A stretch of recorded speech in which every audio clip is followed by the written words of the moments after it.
20 Steps to Better Self-Esteem. Step 19. Redefine rejection. Many people with low self-esteem engage in impression management, which is the attempt to influence how others perceive them. Instead of being genuinely who they are, they act in a way to get approval from others, agreeing with others when they have a different opinion, dressing or acting in certain ways to conform with others, trying not to be noticed in a negative way.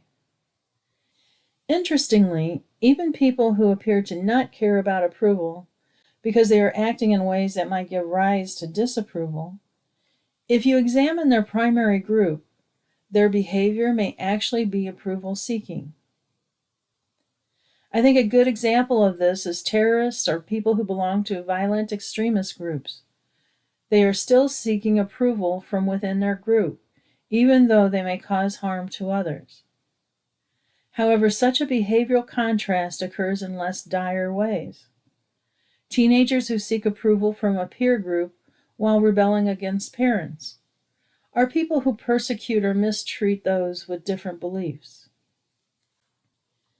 Learning to redefine rejection allows you to act according to your personal beliefs and desires rather than acting based upon the approval of others. Redefining rejection is to consider that rejection can be a good thing, because it means you are a unique and genuine person.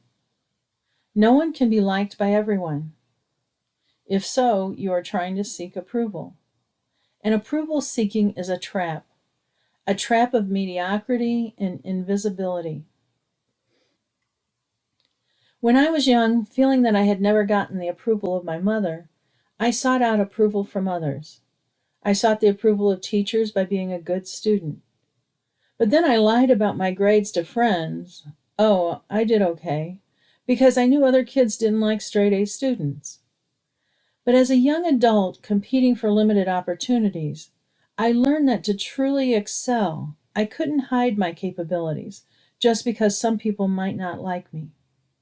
And it's not that I was irrational in this belief. Some people don't like those who excel.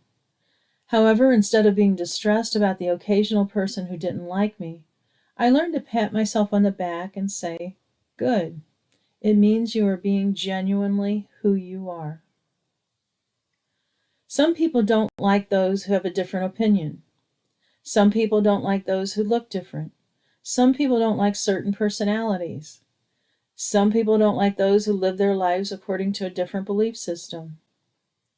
Generally, other people don't like those who make them uncomfortable by having different opinions or beliefs, looking different, acting different, etc.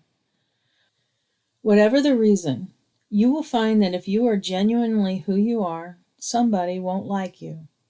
Thus, being rejected means you are willing to take social risk. Sometimes the social risk may be approaching someone you don't know and starting a conversation. Sometimes it might be doing a better job than someone else. Sometimes the social risk may be some of the behaviors you have been practicing in these 20 steps to better self-esteem. Smiling, saying hello, acting with confidence. Why are these social risks? Because instead of blending into the background, you give others the opportunity to respond to you personally. And that response could be approval, indifference, or rejection. There is nothing wrong with being rejected some of the time. Obviously, if it is all of the time by everyone, you may need to look further into the cause to understand why your behavior is causing so much rejection.